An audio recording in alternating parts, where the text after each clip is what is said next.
বন্ধুরা, আজ আমার গল্পের লেখক হলেন যোগেশ চন্দ্র বন্দ্যোপাধ্যায়। তার প্রতি গভীর শ্রদ্ধা নিবেদন করে শুরু করছি আজকের গল্প, প্রেতের টেলিফোন। মাঝরাতে টেলিফোন বেজে উঠল ডাক্তার সুধীন দত্তের খাস কামরায়। ডাক্তার দত্ত রিসিভার তুলে নিয়ে বললেন, yes, Dutta speaking. Doctor Dutta? হ্যাঁ, আমি আপনাকেই চাই। ডাক্তার দত্ত বললেন, হ্যাঁ বলুন, কি চান? কে আপনি? কোত্থেকে কথা বলছেন? ফোনের অপর প্রান্ত থেকে প্রচন্ড একটা হাসির ঝংকার ভেসে এলো। বুঝি রিসিভার কেঁপে উঠল।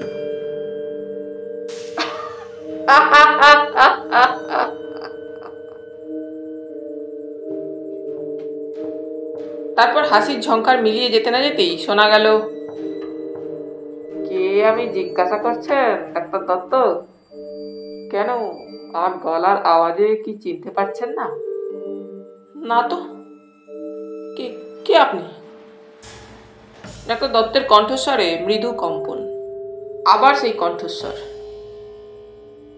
আশ্চর্য, স্মৃতিশক্তি আপনার এত দুর্বল। এই তো মাত্র সেদিনের কথা ভুলে গেলেন এর মধ্যে? হার্টটা ডাইলেটেড হয়ে গিয়েছিল? না, কিন্তু বড্ড জ্বালা ডাক্তারবাবু, বড্ড জ্বালা। একটু রিলিফ দিতে পারেন? আমি যে... কে আপনি? মিস্টার বোস? রবিন বোস? ডাক্তার দত্তের স্বরে কাঁপুনি, দেহে কাঁপুনি। তিনি অসহায়ভাবে চেয়ারে বসে পড়লেন, আর দাঁড়িয়ে থাকতে পারলেন না।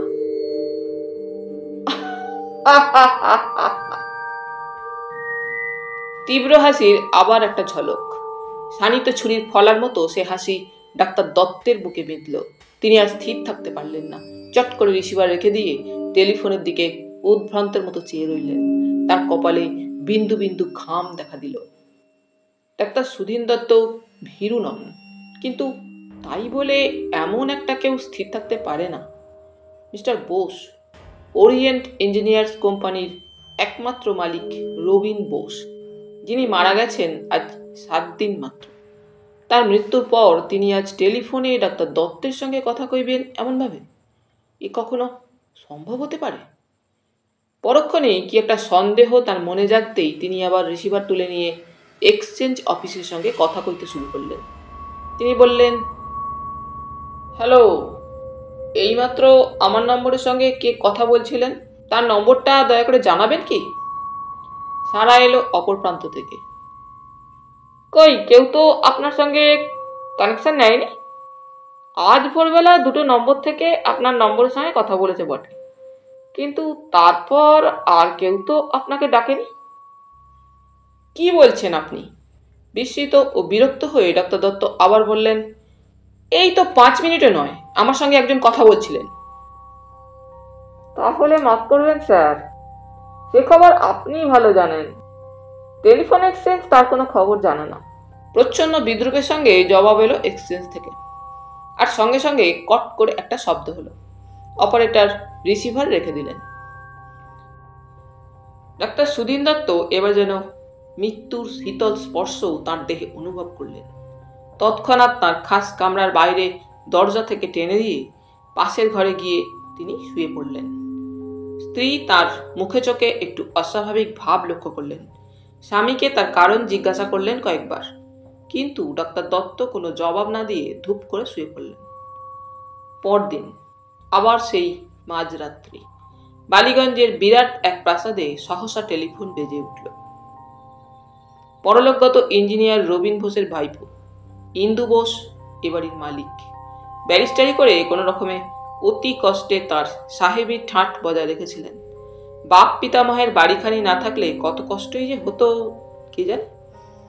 ব্যারিস্টার ইন্দু বোস শুয়ে শুয়ে আজ কেবল সেই কথাটাই খুব বেশি করে ভাবছিলেন। কাকা রবিন বোস বিলেত ফেরত ইঞ্জিনিয়ার। ভাইপোর সঙ্গে তার প্রায় কোনো সম্পর্কই ছিল না। দুজনের দেখাশোনা হতো কদাচিৎ। ইন্দু বোস মাঝে মাঝে নিজে থেকে কাকার হোটেলে যেতেন বটে, কিন্তু রবিন বোস ভাইপোর বাড়িতে কোনোদিনই আসতেন না। কাকার এমন ব্যবহারের পরও ইন্দু বোস মাঝে মাঝে যাওয়ায় অনেকেই অনেক মন্তব্য করত। কেউ কেউ বলতো, কাকা তো সারা জীবন বেথা করলেন না, এত বড় ইঞ্জিনিয়ারিং ফার্মের তাহলে ভাবি উত্তরাধিকারী হবে এই ইন্দু বোস। এমন সময় সে যাবে বই কি দু একবার, সুযোগ পেলে কাকার মুখে একটু কিছু তুলে দিতে পারে কোনো অজুহাতে। সেই সুযোগ কাকাকে একদিনেই পরপারে পাঠিয়ে নিজে মালিক হয়ে বসবে, সে সুযোগ খুঁজতেও তার যাওয়া উচিত বই কি। ইন্দু বোস নিজে বলতেন, কাকা আমার আজীবন ব্রহ্মচারী, বিয়ে করলেন না, হোটেলে বন্ধুদের নিয়ে দিন কাটিয়ে দিলেন, আমাদের কোনো সাহায্য বা কোনো উপকারের তোয়াক্কাও তিনি করেননি। তবু মানুষের শরীর তো, বিশেষ করে এমন পরিশ্রমী, কখন কি ব্যারাম পীড়া এসে যায়, তাই একটু আধটু আমাদের না দেখলে চলবে কেন? তাই মাঝে মাঝে আমি যাই। ইন্দু বোস তাই মাঝে মাঝে কাকার সঙ্গে দেখা করবার জন্য তার হোটেলে আসতেন। রবীন বোস যেদিন মারা গেলেন সেদিনও বিকালে ইন্দু বোস এসেছিলেন। দুজনে একসঙ্গে বসে চা জল খাবারও খেয়েছিলেন। কিন্তু ইন্দু বোস চলে আসবার খানিক পরেই তার কাকা অসুস্থ হয়ে পড়েন। দেখতে দেখতে হার্ট ডাইলেটেড হয়ে যাওয়ার রাত 10টার সময় তিনি প্রাণত্যাগ করেন। টেলিফোনে খবর পেয়ে ইন্দু বোস ছুটে আসেন, কিন্তু রবীন বোসের দেহ তখন নিমতলা শ্মশানে বয়ে নিয়ে যাবার জন্য বন্ধু বান্ধবেরা তৈরি। ভাইপো ছুটে গিয়ে কাকার দেহের উপর হুমড়ি খেয়ে পড়েন এবং বালকের মতো আর্তনাদে চারিদিক মুখরিত করে তোলেন।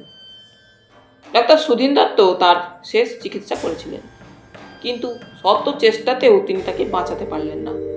হার্ট ডাইলেটেড হয়ে যাওয়ায় মৃত্যু ঘটেছে বলে সার্টিফিকেট লিখে দেন ডাক্তার দত্ত। এইভাবেই তিনি তার কর্তব্য সমাধা করলেন। তবু কেন জানি না নিমতলা ঘাটের ভারপ্রাপ্ত কর্মচারী সব সৎকারে প্রথম কোনো অনুমতি দেননি। বোধহয় মৃতের বিবর্ণ মুখ দেখে তার মনে একটু সন্দেহের উদয় হয়েছিল।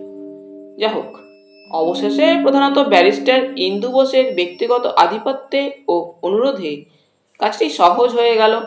ভারপ্রাপ্ত কর্মচারী সব সৎকারে অনুমতি দিলেন। কাকাকে সম্পূর্ণ ভস্মীভূত করে ইন্দু বোস যখন বাড়ি ফিরে এলেন, রাত তখন প্রায় শেষ হয়ে এসেছে, 4টে বাজে। ইন্দু বোস আজ এইসব কথা ভাবছিলেন, তার ঘুম হচ্ছিল না। কাকার বিরাট কারখানার একমাত্র উত্তরাধিকারী তিনি, কিন্তু কাকা কোনো উইল করে যায়নি তো? মাঝে মাঝে দুই একবার এমন একটা সন্দেহ যে তার মনে উদয় হচ্ছিল না তা নয়, এলোমেলো কত চিন্তাই তার মনে হচ্ছিল। হঠাৎ বেজে উঠল টেলিফোনের ঘন্টা। হ্যালো, কে? রিসিভার নিয়ে তিনি জিজ্ঞাসা করলেন। কে আমি জিজ্ঞেস করছিস? কেন, চিনতে পারছিস না? তোর আজ হলো কি ইন্দু?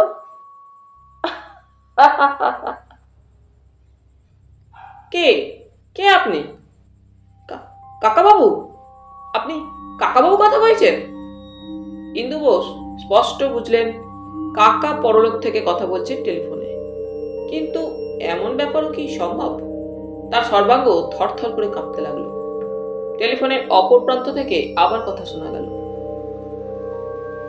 কি রে, কাঁপছিস? ভয় করছে তোর? এতে আর ভয় কি আছে? সাহস তো কম নয় তোর। এত বড় ইঞ্জিনিয়ারিং ফার্মের মালিক হয়ে গেলি, তোর কি এখন ভয় সাজে রে ইন্দু? যা চেয়েছিস তাই তো হয়ে গেল। বিরাট সম্পত্তি, তুই এখন একচ্ছত্র সম্রাট। নে, এখন একটা ভালো দিন দেখে দখল নিয়ে নে।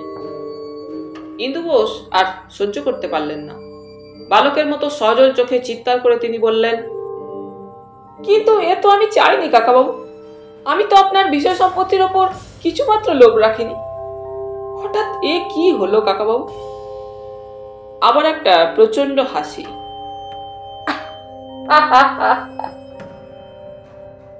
সঙ্গে সঙ্গে জাগালো বিদ্রুপাত্মক কণ্ঠস্বর।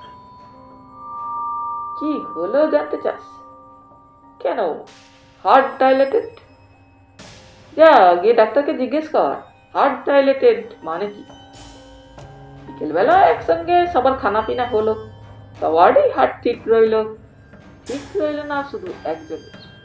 কেমন, একটা মজার কথা না রে ইন্দু? কাকা বাবু, আপনার ইঙ্গিত আমি বুঝতে পারছি না। আপনি কি তাহলে?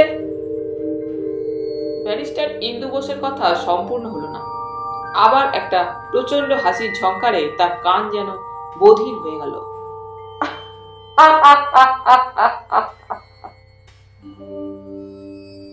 অপর প্রান্তের অশরীরী বক্তা তখন টেলিফোন রেখে দিয়েছে।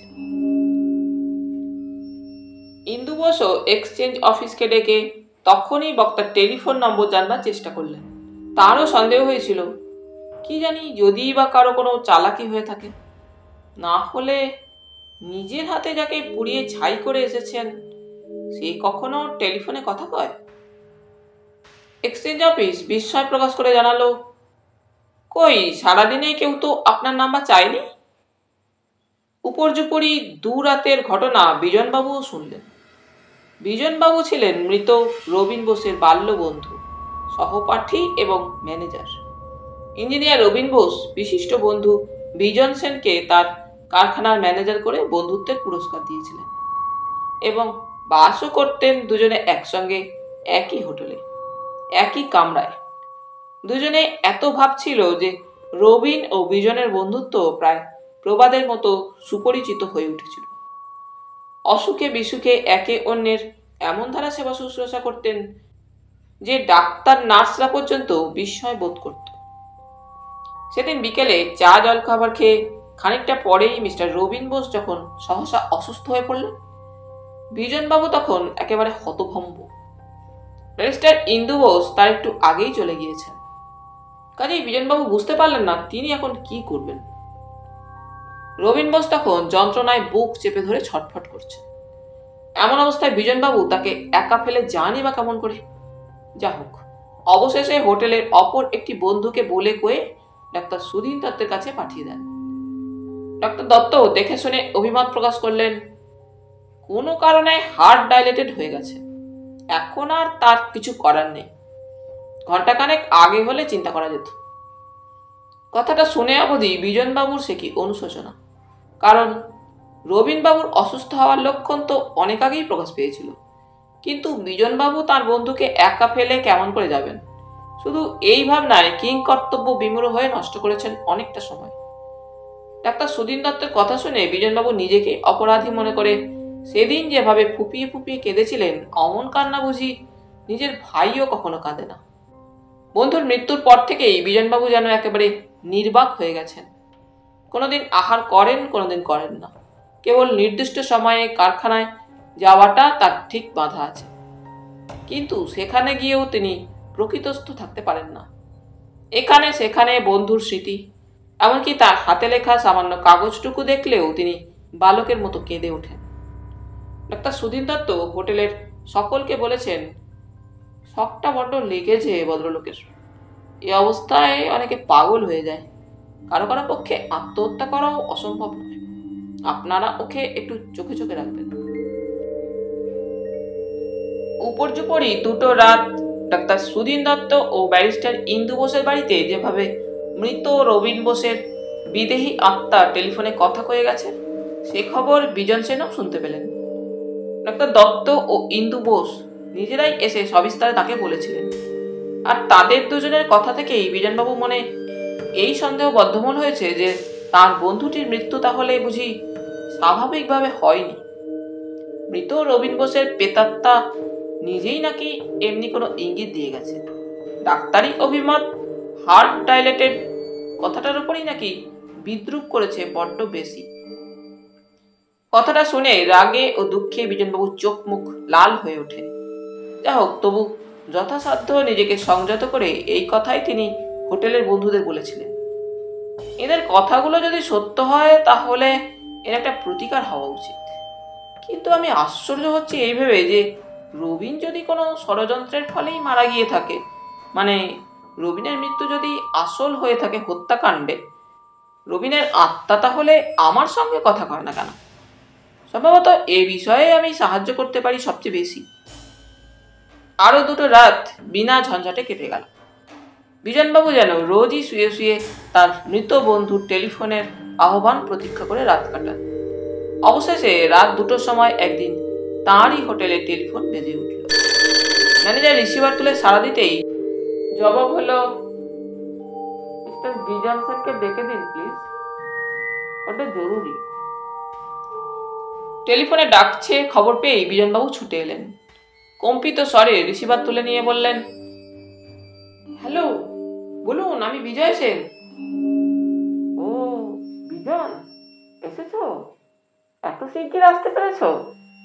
কেন, ঘুম হয়নি বুঝি? ঘুম হচ্ছে না কেন? বিজনবাবু স্বর কেঁপে উঠল। তিনি বললেন, কে কে কথা বলছো? সেই পরিচিত হাসি। আর এ হাসির ঝংকারের বর্ণনা বিজনবাবু শুনেছেন ডাক্তার দত্ত আর ইন্দু বোসের কাছ থেকে। বিজনবাবুর কানের কাছে আবার কে কথা কইল, এখন চিনতে পেরেছ নিশ্চয়, আমি রবি। হ্যাঁ বলো, কি বলতে চাও? বিজনবাবু স্বরে অসহায় আত্মসমর্পণের ভাব। মুহূর্তে তার সমস্ত শক্তি সাহস যেন কোথায় উবে গেছে। জবাব এলো, কি বলতে চাই? কেন, তুমি কি তা জানো না বিজন? একসঙ্গে খানা পিনা করলুম, তুমি, আমি আর ইন্দু। আমারই হাতটা ডাইলেটেড হয়ে গেল বন্ধু। বিজনবাবু স্খলিত কণ্ঠে বাধা দিয়ে বললেন, তা তা আমি কি করতে পারি ভাই? সে তো ডাক্তারের অভিমত। তুমি চুপ করো, বলতে দাও, সময় আমার বড্ড কম। হ্যাঁ, ডাক্তারের অভিমত না, কথাটা খুব ঠিক, কিন্তু সেজন্য দায়ী কে? একটু ভেবে বলবে ভাই। দায়ী? দায়ী কে? কেন, তুমি? তুমি? হ্যাঁ, আমি আমি তা জানি বলেই বলছি বিজন। বলো, এখন তুমি কি বলতে চাও? বিজনবাবু এবার আর দাঁড়িয়ে থাকতে পারলেন না। রিসিভার হাতে নিয়ে কথা কইতে কইতে বসে পড়লেন। জড়িত স্বরে বললেন, কিচ্ছু চাই নে ভাই, আমায় ছেড়ে দাও, আমায় ক্ষমা করো। মুহূর্তের লোভে যা করে ফেলেছি সেজন্য আমায় শাস্তি দিও না। স্থির করেছি তোমার জিনিস তোমারই থাকবে। তোমার উইলের সুযোগ নিয়ে আমি আর এতটুকুর মালিক হতে চাই না। শুধু আমায় ক্ষমা করো, ক্ষমা করো রবি। সহসা হাত থেকে রিসিভারটা পড়ে গেল। হাত তার ঠক ঠক করে কাঁপছিল। ঘরের আলোটা হঠাৎ স্তিমিত হয়ে গেল, যেন একটা ভৌতিক কাণ্ড। মাটিতে লুটানো রিসিভার থেকে তখনও যেন কার বজ্র আহ্বান ফেটে বেরোচ্ছে,